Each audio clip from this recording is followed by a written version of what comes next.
Tokyo shouldn't exist. Not here, not like this.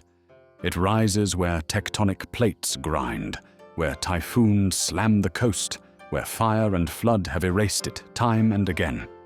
And yet, it does exist. Sprawling, humming, endlessly alive. Beneath its blinking signs and bullet trains lie layers of silence. Fishing villages, samurai strongholds, raised barracks, reborn skylines. Before Tokyo was a megacity, it was a swamp. Before it was a capital, it was Edo, a backwater post, crisscrossed with canals and wooden bridges. It has no ancient pyramids or marble columns. Its temples burn, its towers fall, but each time it builds again, taller, faster, smarter. So how did a fishing hamlet on a floodplain become one of the largest, most technologically advanced cities on Earth? What do its earthquakes, historical shoguns, and train schedules tell us about control in a land shaped by chaos? And why does the city seem to forget itself on purpose, rewriting history in steel and glass with each generation?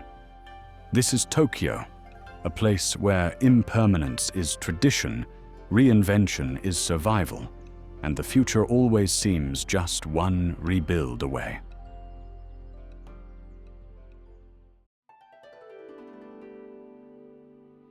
Tokyo's story begins not with stone, but with water.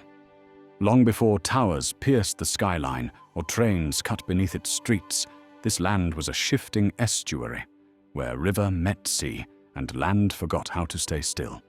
The Kanto Plain, where modern Tokyo sprawls, formed from millennia of volcanic ash, river sediment, and tectonic uplift. It was flat, fertile, and frequently drowned. Here, nature ruled with contradiction. The nearby Mount Fuji, majestic and terrifying, marked the southern horizon, its eruptions sending ash to blanket the plains. Earthquakes were frequent. Typhoons churned the bay. The rivers, especially the Sumida and Arakawa, braided across the land like veins, changing course at will. This was no ideal place to build a civilization, but it was rich. Rice paddies flourished in the mud. Fish thrived in the brackish tides, and when the waters calmed, there was beauty. By 10,000 BCE, Jomon-era hunter-gatherers began to settle the area. Shell mounds, pottery shards, and bone tools found near Tokyo Bay speak of a coastal people who understood how to read tides, trap eels, and survive off what the estuary gave. They weren't builders of cities, but they were the first to call this unstable land home. Over thousands of years, the swamp grew more populated. By the Yayoi period, 300 BCE, 300 CE, rice agriculture arrived, transforming the region into a patchwork of paddies and villages. Metal tools, woven textiles, and social hierarchies took root. The land that would become Tokyo was still a quiet frontier compared to the political centers of Nara or Kyoto, but it had begun to matter. Strategically, it sat at the mouth of a vast bay with access to inland routes. Economically, it offered rice, seafood, and salt. And spiritually, it was ringed with sacred mountains and forest shrines. Yet it remained overlooked, until the currents of power, like the rivers, suddenly turned. By the 12th century, the rise of the samurai class began to shift political gravity eastward. Warriors favored practical terrain over sacred tradition, castles over temples, rivers over ceremony. And in this pragmatic age, a tiny fishing village called Edo, the estuary, began to catch imperial attention. It wasn't ready to be a capital, not yet, but its low, foggy wetlands were already gathering the silt of future empires, and every empire eventually needs a port.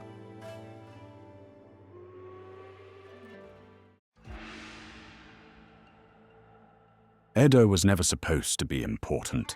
For most of Japan's early history, it was little more than a speck on the imperial map, swampy, provincial, distant from Kyoto, the ceremonial heart of the empire.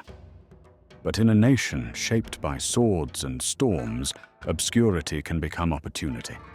That opportunity arrived in 1457, when a regional warlord named Otodokan built a fortification on a low hill overlooking the marshland. It was modest, a moat, a tower, a few barracks, but it marked the moment Edo first stepped out of the mud. The castle gave the village strategic weight, overlooking a river that fed into the vast Tokyo Bay. But for the next century, it remained minor. Japan was fragmented, ruled by warring clans in a violent age known as the Sengoku Jidai, the Warring States period. No one ruled the entire country. Not yet. Then, in the late 1500s, three warlords, Oda Nobunaga, Toyotomi Hideyoshi, and finally Tokugawa Ieyasu, began to unify the archipelago through conquest, diplomacy, and ruthless strategy. Ieyasu, the most calculating of them, was granted control of the Kanto region, where Edo lay. He saw what others hadn't, the location's potential.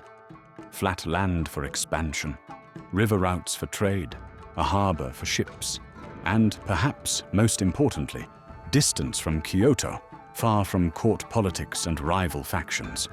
Edo was both a blank slate and a safe bet.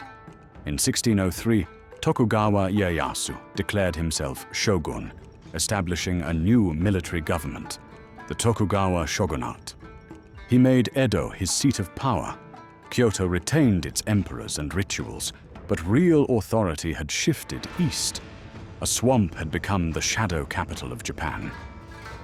The transformation was immediate and immense. Edo Castle expanded into a labyrinth of moats, gates, and bridges, one of the largest fortress complexes ever built.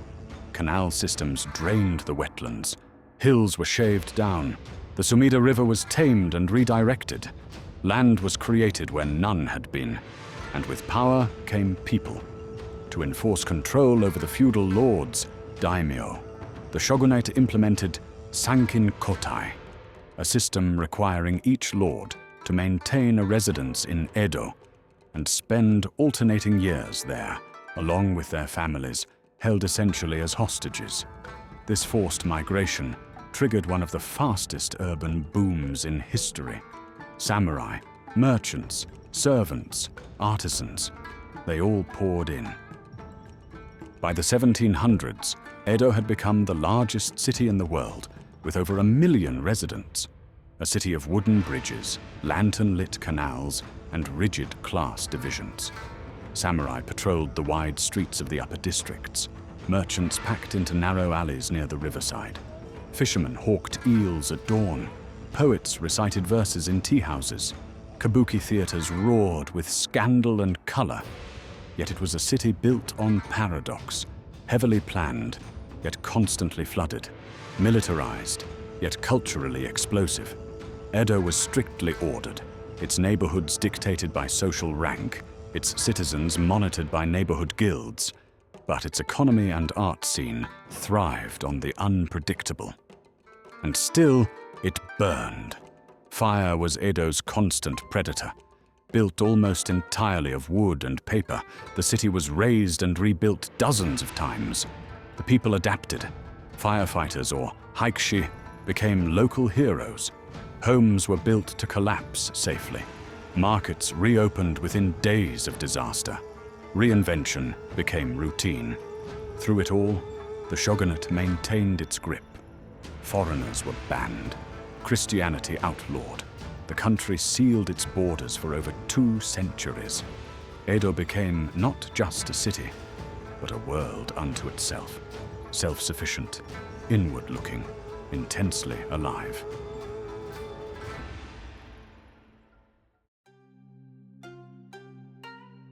Edo shimmered in a strange golden stasis, an empire behind walls, bursting with life.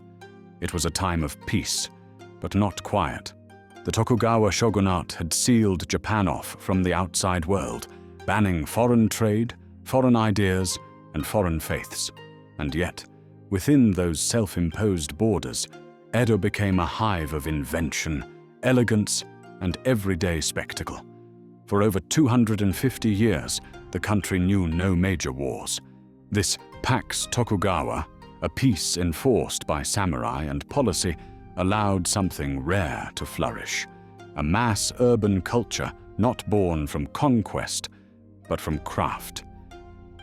At the top stood the samurai, bureaucrats more than warriors now, their swords more symbolic than blooded. They lived in orderly districts near the castle, loyal to the shogun, cloaked in formality. Below them, the merchants and artisans, technically low in status, yet increasingly rich and influential, built a culture that pulsed through the city's narrow streets and crowded theaters. This was the ukiyo, the floating world, a term that once described Buddhist impermanence, now repurposed to capture the transient pleasures of the urban night. Geisha performed tea ceremonies with mathematical grace. Kabuki actors became celebrities, adored and gossiped over like pop stars. Woodblock prints, ukiyo-e, mass-produced images of courtesans, landscapes, and mythical beasts. Hokusai painted waves that still crash through global imagination. Hiroshige etched entire journeys into single scenes. Art was no longer the domain of the elite. It became populist, commercial, portable. You could buy a print of Mount Fuji for the price of a bowl of noodles. Edo's streets throbbed with rhythm and routine. Firefighters competed in paramilitary pageantry. Sumo tournaments drew roaring crowds. Cherry blossom season turned public parks into poetry salons. Lanterns flickered along canal-side paths. Vendors sang out eel prices. Students memorized Confucian classics, while theater-goers wept over tragic heroes with painted faces. Beneath this surface, glitter was an intricate clockwork of control. The bakufu, the shogun's government, kept tight surveillance over everything: publishing, movement, religious practice, clothing. Samurai could not marry merchants. Farmers could not own luxury goods. But the rules often bent under the weight of wealth.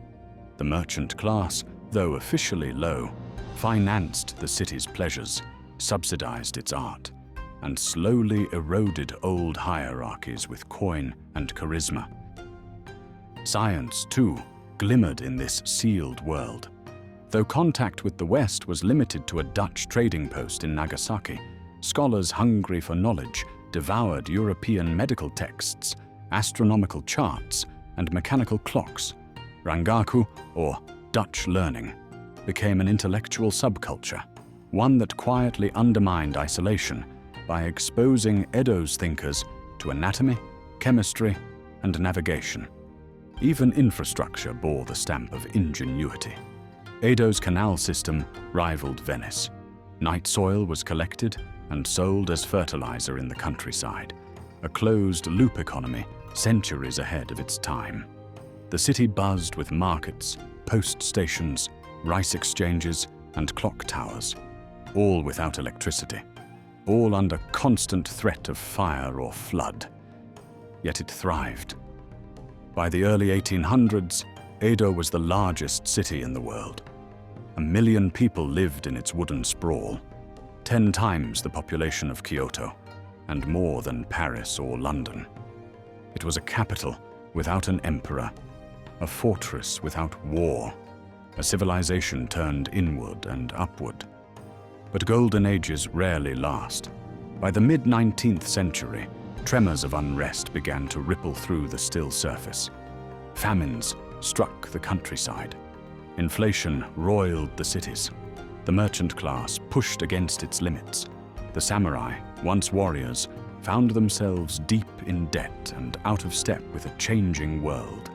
Rumors of foreign ships filtered through the rice paddies and alleyways. And then, in 1853, Commodore Matthew Perry arrived in Edo Bay with steam, cannons, and a letter. The floating world was about to be torn open.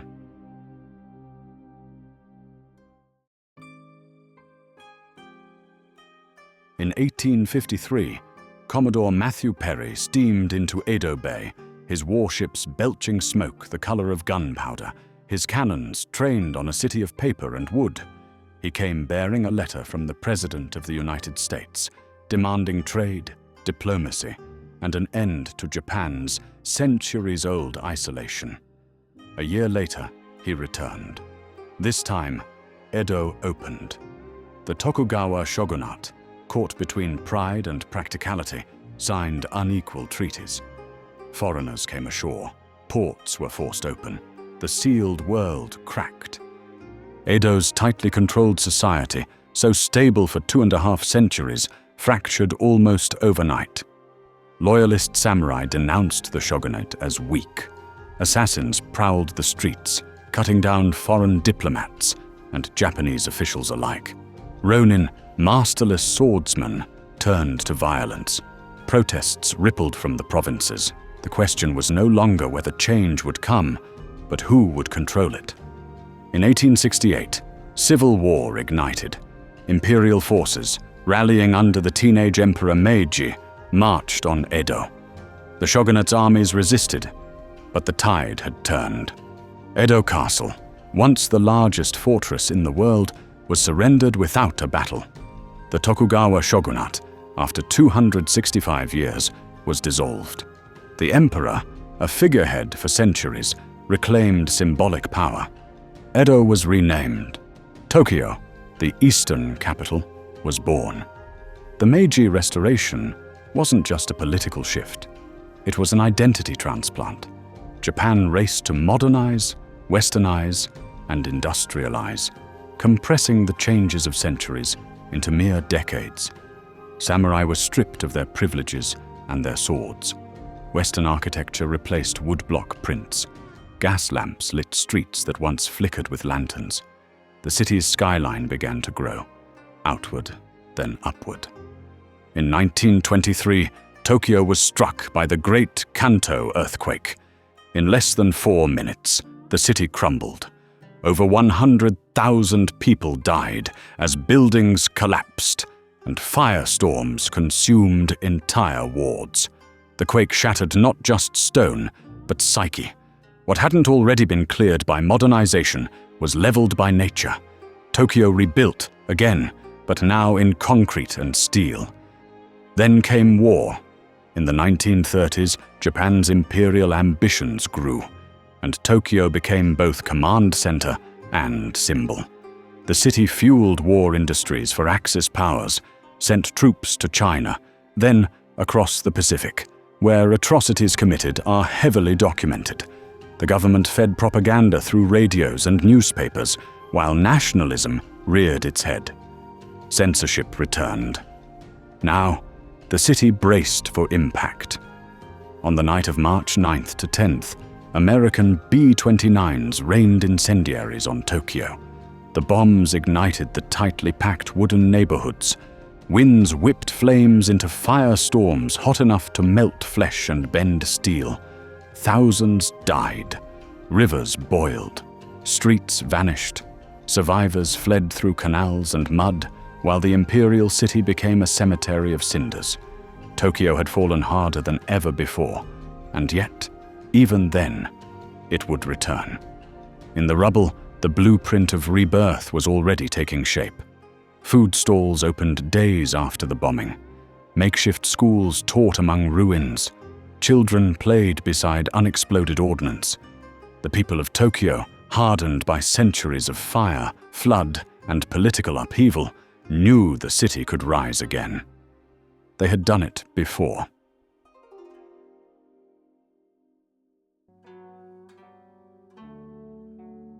After the war, the city began its greatest transformation yet, not into a restored capital of tradition, but into a prototype of the future.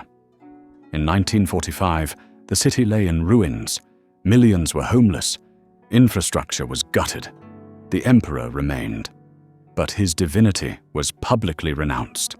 Tokyo, once the symbol of Japanese imperial might, was now the exposed heart of a defeated nation under American occupation. But even in humiliation, there was momentum. Under US General Douglas MacArthur's occupation reforms, Tokyo became a laboratory for democratic and economic overhaul. Land was redistributed. Labor unions legalized. Censorship lifted. New industries emerged, powered not by military ambition, but consumer demand. From this rubble rose electronics, cars, fashion, television, and pop culture, the new armies of Japan's soft power. By the 1950s, Tokyo's scars began to fade under layers of concrete and ambition. Shantytowns gave way to highways. Bullet trains, Shinkansen, were designed. The city expanded rapidly, swallowing farmland, rivers, and old temples. Skyscrapers rose not in spite of earthquakes, but in answer to them, engineered to sway, not snap. The streets no longer remembered the past. They pulsed with movement. And then came the spotlight. In 1964, Tokyo hosted the Summer Olympics. The world arrived to find not a wounded capital, but a new kind of metropolis. Sleek, organized, electric. Monorails zipped above neon signs. The Shinkansen raced from city to city at unheard-of speeds. Satellites broadcast images of Tokyo across the globe. Japan was no longer rebuilding. It was dazzling. The 1970s and 80s brought the economic miracle. Tokyo became a finance juggernaut, its skyline bristling with headquarters, stock tickers, and ambition. By the end of the decade, land in Tokyo was worth more per square meter than anywhere on Earth. The Imperial Palace grounds were rumored to be more valuable than the entire state of California. The 1990s, however, burst the bubble. The economy collapsed. Real estate imploded. Tokyo, like so many times before, was forced to adapt. But this time there was no fire, no bomb, no enemy, just the weight of its own success. The city settled into a quieter rhythm, less frantic, more reflective, and it endured. Today, Tokyo is the world's largest metropolitan area, home to nearly 40 million people. A mosaic of contradiction, ancient shrines wedged between glass towers, salarymen bowing beside teenagers in cyberpunk couture, vending machines dispensing both hot coffee and good luck charms. High-speed trains depart to the second. Earthquake alerts ping smartphones. Robots guide tourists. And yet, at dusk, incense still curls in temple courtyards, just as it did centuries ago.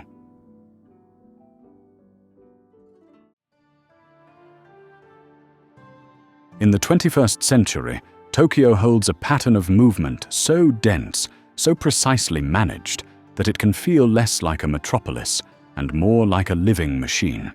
Trains arrive within seconds of schedule. Trash disappears without a trace. Tens of millions move through its arteries each day without a single collision. From afar, it seems frictionless. Up close, it's something else, entirely. Tokyo is a city of layers, above, below, and between. The street you stand on might be 6 meters above an older one, now buried beneath subways, storm drains, and forgotten rivers. Beneath that, the remnants of Edo, still yielding ceramics and charred timber during construction projects. Even deeper, geological strata from eruptions, earthquakes, and floods. The modern city has no single center. Instead, it pulses outward from nodes, Shinjuku's skyscraper forests, Shibuya's scramble of youth culture, Akihabara's pulsing electricity, Asakusa's temples, Ginza's luxury. Each district has its own rhythm, its own architecture, its own shadow of what came before. Temples remain, but they're often rebuilt replicas, burned by fire or war, then lovingly reconstructed with precision and concrete. Homes rarely last a generation. Buildings are demolished at the pace of fashion. In a city where earthquakes are always possible, impermanence isn't feared, it's assumed. The past survives here not in stone, but in ritual. Tokyo, however, is aging. A quarter of its population is over 65. Shrinking birth rates and rural depopulation cast long shadows on the city's future. Entire apartment blocks sit half empty in outer wards. As AI and automation rise, questions emerge. Who will care for the elderly? Who will inherit this city of ceaseless reinvention? Climate change threatens too. Summer heat grows deadlier each year. Typhoons slam the coast harder. The city's flood infrastructure, an underground cathedral of storm tunnels known as the G-Cans project, can only hold so much. Sea levels rise. Tokyo Bay watches. At dusk, the city turns golden. Lanterns glow. Trains hum. From a rooftop, you can see the outline of Mount Fuji on a clear day. Silent, massive, a reminder of the land's raw power. And beneath your feet, deeper still, lie the remains of Edo. Charred wood, shattered porcelain, coins lost in fire.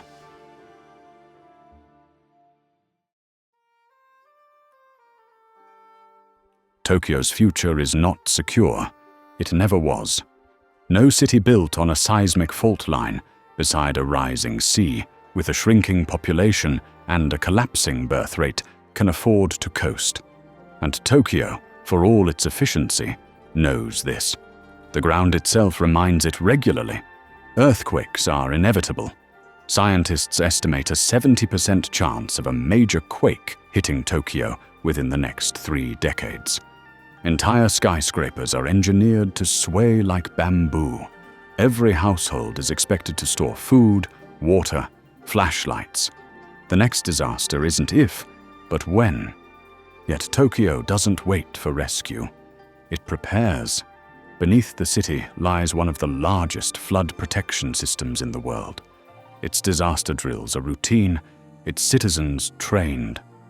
This is not paranoia, it's ritual. A kind of civic muscle memory learned through centuries of rebuilding. Then there's the demographic cliff. Japan's population is aging and shrinking faster than almost any other on Earth. Tokyo, dense with innovation, now faces empty classrooms, rising eldercare needs, and a workforce that may not replenish itself. Automation is a temporary patch. Immigration remains politically fraught. The city must decide whether to open its gates or shrink with grace. Climate change complicates everything. Rising sea levels threaten Tokyo Bay. Sweltering summers claim more lives each year. Typhoons grow more violent. The metropolis is adapting. Green roofs, smart energy grids, carbon-neutral pledges. But the balance is delicate. Tokyo may be hyper-modern, but it is still vulnerable. To nature, to its past choices, to global trends beyond its control. Tokyo's youth, though fewer in number, are reshaping the city. Creative collectives reclaim forgotten alleyways for art. Designers build micro-homes on postage stamp lots. Urban farmers plant rice between rail lines. Tradition is not discarded, but reinterpreted. Tatami mats beside solar panels, Shinto shrines beside crypto cafes. The city's story is far from over. But it may be entering a new phase, less about endless growth and more about resilience, memory, and coexistence. Tokyo may never again be the world's biggest, but it might become its most adaptive. Its strength lies in knowing how to start over.